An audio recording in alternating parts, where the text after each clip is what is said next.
Thank you, Mr. Chairman, and thank all of you for your testimony on this issue. I had a question, I guess it was particularly directed at Mr. Bauer and Dr. Duraco.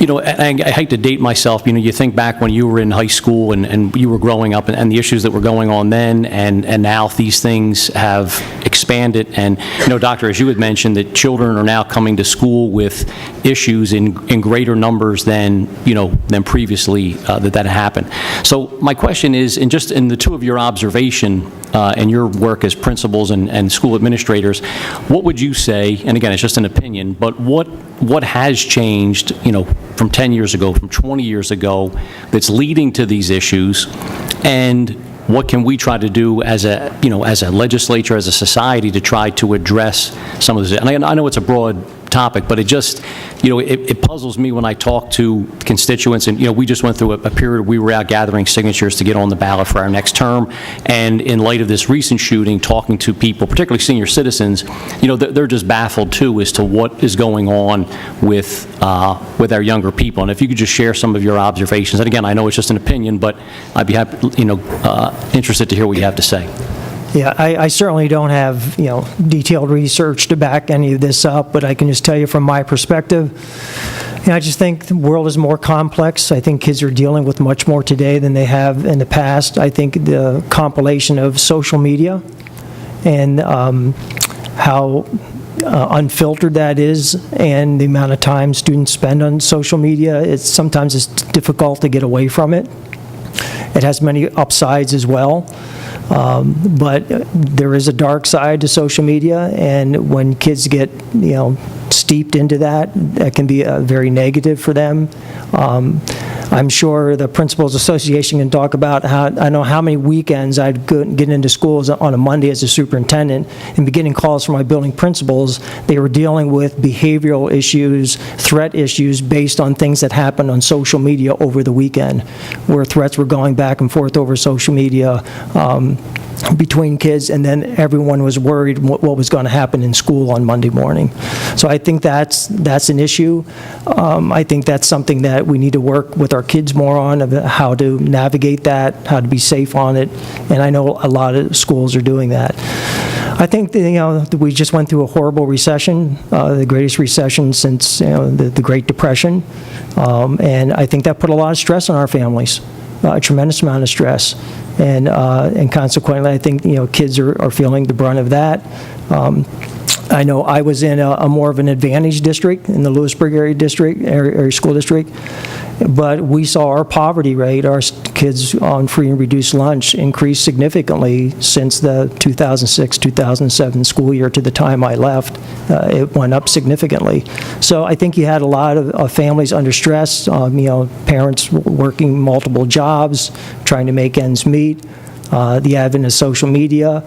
And I just think our civil discourse as a nation has, you know, become elevated, and to the point that's very, very negative. And kids are viewing that, monitoring it, and they're having difficulty navigating it. And so that's why, once again, just getting back to that concept that we need more caring adults in the schools who can develop positive relationships with kids and help them through all these issues that they're dealing with, whether it's, you know, the economic issues they're seeing their parents struggle with, or the social media issues that, you know, they and their friends are dealing with. I think all that plays into it. So, I don't know. Yeah, those are the exact thoughts that I had, so I won't mirror too many of them, but social media was the first thing that came to mind, and the difference between my own high school experience and what I see kids go through today.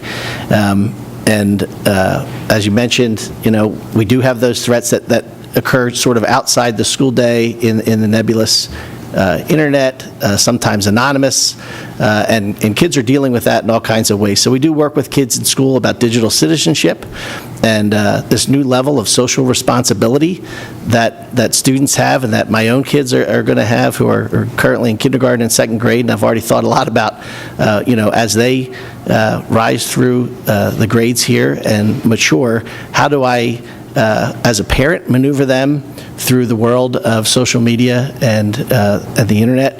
And I take that administrator viewpoint of it because we see the negative effects of it, unfortunately, talking about weekends. So that's why I spent like most of my day Sunday on. So it's not that it's theoretical, it happens regularly. So on a regular basis, we're dealing with, again, we're glad that students are comfortable identifying what may deem to be a possible threat or an incident of bullying, and then that's something that is followed up on, again, in just a recent experience I had this last Sunday, by a teacher, several administrators in my school, including myself, our security director, and superintendent, and local police.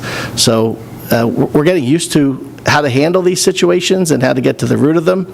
But over the larger societal issues, I'm not 100% sure if I could, put a finger on exactly why there are greater mental health needs in high schools today.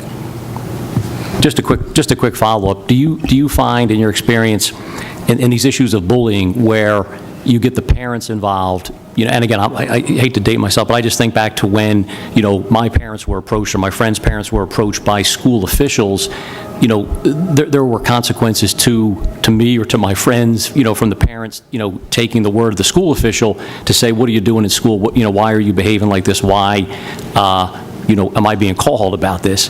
Do you find now, is that the same attitude, or is there a different attitude of,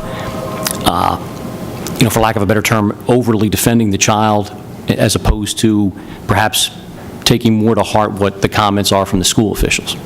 In my experience, I find parents to be fantastic partners. It's usually just a communication issue. When you can get open lines of communication with parents so that they're understanding the entire breadth of what the situation is from both sides, from student perspectives, teachers' perspectives, they're excellent partners because we have at heart the same goal, is the safety of their child and every child in our school. So even if initially maybe sometimes that's off, once we communicate more, parents in my experience are as great a partners today as they ever were.